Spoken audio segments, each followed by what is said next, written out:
Dumating na ba yung oras na sinisiraan ka ng taong tinulungan mo?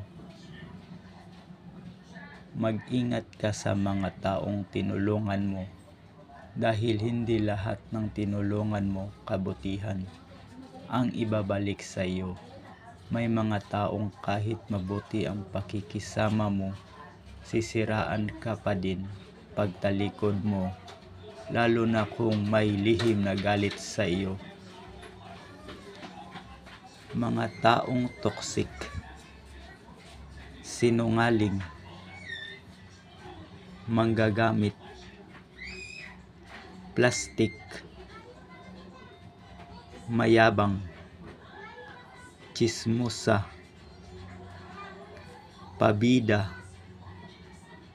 inggitera, solsolera, pilingira at pakialamira